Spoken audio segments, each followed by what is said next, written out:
What's up, internet? Welcome back. This is Linzer22. 2020 is the year we have many consoles coming out, and one of them is coming from a little company called Microsoft. And right now there is some online chatter about them maybe picking up a big game developer with one of the biggest backlogs in the industry. But before I get into it, let me just remind you guys that this is a forum discussion video. So if you have any opinions, whether you're for it or against it, let me know down below and subscribe for more content. Okay.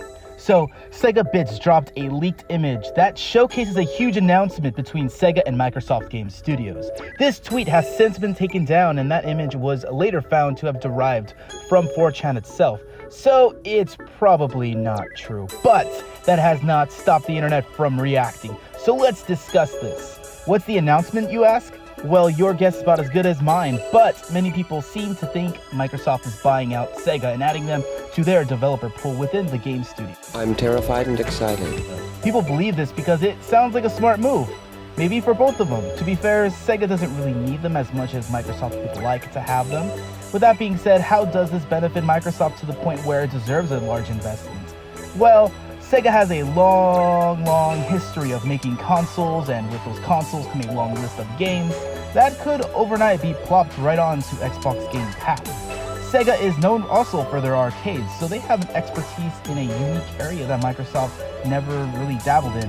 Well, they have recently with the release of a Halo arcade, but I'm not sure how that actually turned out. Let's face it, consoles don't sell consoles, console sells games, and guess what? Sega has the games. Now on the reverse end, Sega doesn't really need Microsoft. Their strategy has been put their IP on pretty much everywhere, more specifically put at least one Sonic game on every platform. Because a first party is a publisher that publishes only for one platform, that kind of goes against what Sega's currently working on, building up their IP, you know.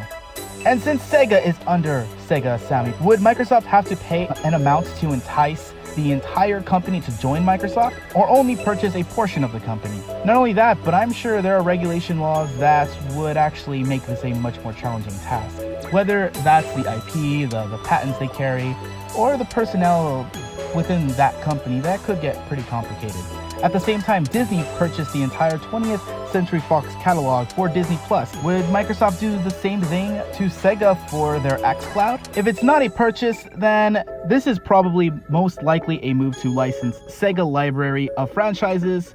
One move that Microsoft could do is license the Sega brand to call their next console the Sega Series X in Japan, to get people to buy the console, because the Microsoft or the Xbox brand isn't that hot over in Japan.